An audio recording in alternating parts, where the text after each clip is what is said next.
Can you explain those three terms for some listeners? The Sure. three skill areas that you So the soft skills. So one of the things that, and we've talked about this before, but I started running stopwatch on, practices in our arena, and I think we confirmed it through some other folks that the average team gets about 9 to 10 minutes of actual on-task activity, which I would define as activity that is somewhat organized and helping them get better. And so we start our practice. Practice starts when the Zamboni doors open to resurface the ice. And the players all need to be ready to go on the ice at that time, but we're in the locker room. Then we tell them what we're going to do in practice. We use the whiteboard in practice in the locker room, and we do not take it out to the ice. Kids all know what we're going to do. And then we immediately go out with a bucket of pucks and go to the blue line and set up and play cross-ice hockey. And we have a wide variety of games that we're playing that we really want them to, emphasize puck support, passing, playing in tight spaces. Sometimes we bring the nets real close. Sometimes we have them a little further back. Sometimes we'll use the joker behind the net or each net. And we do this for 20 minutes. And we just run them through. Every 45 seconds or less, we change their, we change players. And so that's 20 minutes. And out of the 20 minutes, every player gets about 10 minutes worth of what I would consider to be really valuable ice time. A lot of the things that happen in those scenarios, you can't teach those in structured drills really well. And then we also want them to play at game speed. And so all the stuff along the wall, and stick strength and body position and puck support and all of those things, they learn this by doing. We've been doing this since the beginning of the season, and they just keep getting better and better at it. And then it immediately is, it shows up in the games. Beginning of the season, we were not strong on the wall. We were not, using our bodies to protect the puck. And now they're just doing it like they've done it their whole lives, which they haven't. They've only done it for the last 8 weeks or so. And so I'm really thrilled to see that development. And there's no coaching that goes on during it particularly.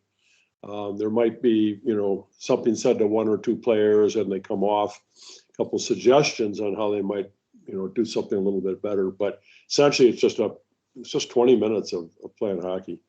And then we go from there. So that's the soft skills portion. The next portion is what we call hard skills.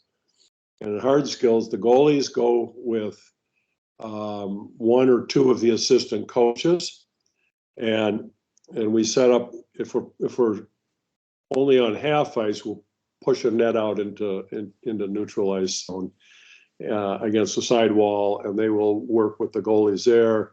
And then I take the kids and we power skate. We work on striding, we work on transitions, we work on outside edges a lot.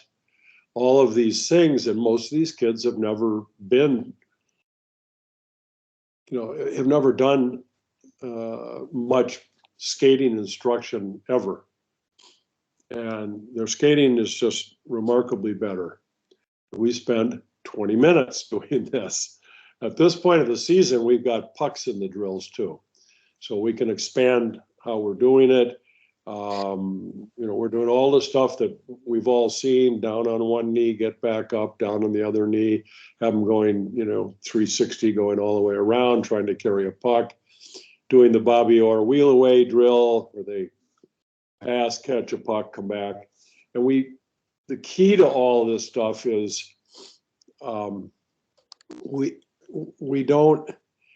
nobody stands in line for very long. So if we're doing a line drill of skating of strides up from the goal line out to the center red line, the first group goes and the second group follows them in about 5 seconds later, and the third group follows them. When the first group gets out there, they don't wait for everybody to come in. They just turn around and start coming back. So we've got them all skating for virtually 20 minutes. And so the only time they don't is when I change the drill. I show them what we want to do, and then we do it, the skating exercise. And so that piece is 20 minutes. So the goalies get 20 minutes, the skaters get 20 minutes. Okay, and everybody is really engaged. At the end of that 20 minutes, then we still have another 20, because we have 60 minutes of ice. And we use about 15 of it for game skills. Now, with older players, I might change this relationship a little bit, but these are U12, or what we call peewees, and they're right in a sweet spot to learn these fundamental skills. The game skills section can be a wide variety of things, but we tend to do, we'll do breakouts with neutral zone regroups. It'll just be an up and back if we only have half ice. If we go full ice, it'll be a double regroup. And we're working on just sort of getting them in good flow and transitioning, gap control. How do you play a 2-on-1? How do you play a 1-on-2? All that kind of stuff. And we just keep running those pretty steady. Now, if you've got 3 lines, and we do this for 15 minutes, every kid who's a forward will get about 5 to 7 minutes. The defenseman, because we only got 4 or maybe 5 on the ice. They get to play the whole time. They get the whole 15 minutes, and so that can have a lot of other elements. So we do have some 2-on-1 drills that we run out of the corner, give and go, try to find your way to the net, and we can set that up so we have them coming out of each corner on an alternating basis. It's a little chaotic for the goalies, but that's what goalies are for. And so we always want to have, four skaters doing a drill at all times. If you have less than 4, you should blow the whistle and just start scrimmaging or something. There's just way too much time kids spend standing around and waiting and watching their teammates skate. So we've eliminated all that time. And again, based off a stopwatch, our kids are getting 35 to 40 minutes of active on-task activity where we're teaching. Now, instead of breakouts and regroups, we might do face-offs. We'll do 5-on-5, 5-on-4, 5-on-3, and 6-on-3, because we had one of those in a game recently against us. And, talk about roles and talk about how we're going to do these things. We got to work with the centers to make sure we're either winning or tying those face-offs as often as possible. And then what everybody else's responsibilities are. So there's a lot of different things you can do in that last section, depending on what your team needs. And we're starting now. We've got about 4 weeks left in our regular season, and we're going to we've been shifting players around quite a bit, from forward to D, center to wing. That confuses them a little bit because they're young, and they're now kind of getting the idea that, regardless of where you start from the face-off, all positions are interchangeable. And just because you're the right wing doesn't mean that, you stand and watch. If your partner comes across, your teammate comes across in front of you, then you got to move into his space. And so it's all that kind of stuff. Now, the last piece, and I think it's also extremely important, it only takes 5 minutes.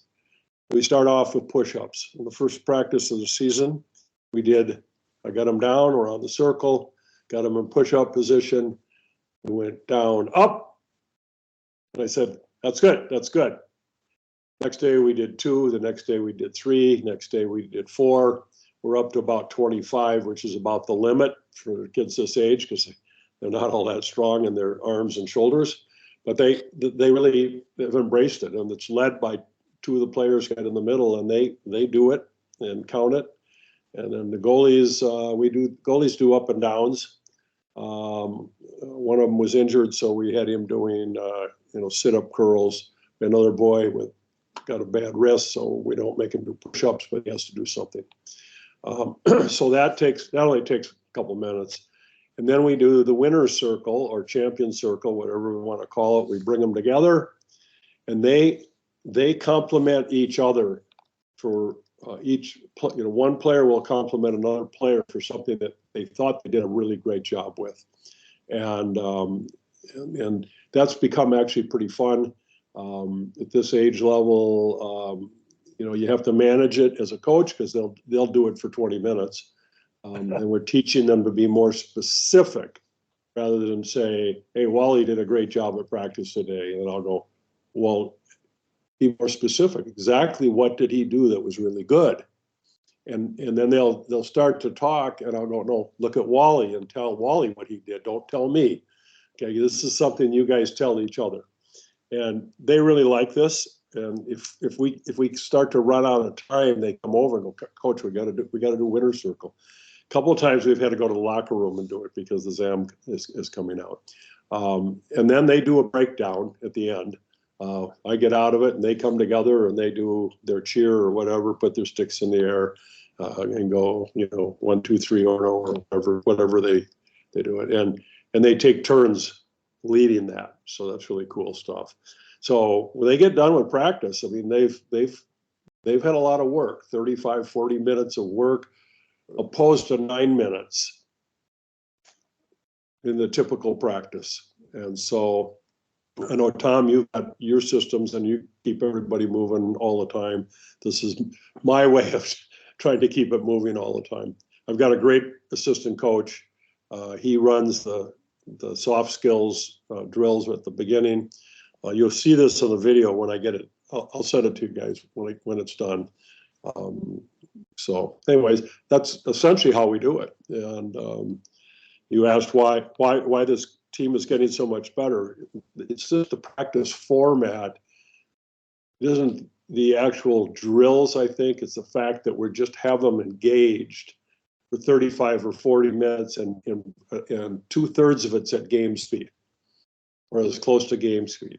The hard skills can't be at game speed because they need to go slow when we're working on power skating. They got to get comfortable on those edges, and they cheat. Players that struggle with it, they will cheat on those drills if you let them. So we just slow it down. It's not a race. Do your edge work and get better. So I think that's the long answer to a short question. Great answer, Hal. I don't know if Tom's on or not. I see his picture, but yeah, I'm here. Oh, good. I'm here, but my phone is almost out, so I have to have it on a charger at the same time. Okay.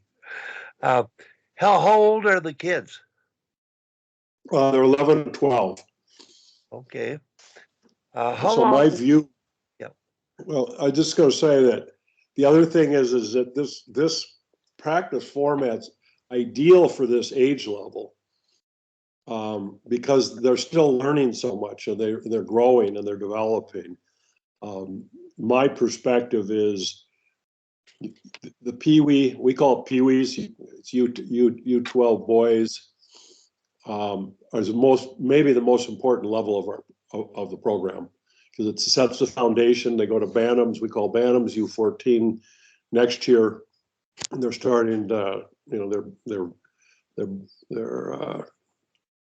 starting to go through puberty, a lot of stuff going on. And I've coached a lot of years at that level, a little harder to change bad habits at that level, especially skating habits, but it can be done. Then you go to the high school level and, the way the seasons are set up for you, it's pretty hard to have a great impact on skill level. And then most coaches are more focused on systems and game related things. So this is an important level in my opinion. But I think you could, I mean, I ran a version of what I'm talking about today. I ran that at high school too. I did a lot of this stuff at the high school level. And my high school team that I coached for 13 years was basically a B-level player, but we were in an A league. And only 1 year out of 13, we were under 500. And we were playing against teams that had all their best kids from their community. So in hindsight, I think the way I run this, it really does help these kids get better and compete at higher levels. And they have fun. Our kids love coming to practice. That's, that's a goal. That's a goal also, right? They just have, in that first part, I didn't mention that when they're competing cross ice, we keep score. And then the losing team gets to go boards to boards a couple of times before we move into the hard skills. So, and they get pretty excited about winning and losing that deal. So we got the teams balanced just right. So every day, every session, it's one or the other, or they tie. And then we'll carry it over to the next practice session. So we have a lot of fun with them. And I was doing dry land with them last night too. And we just have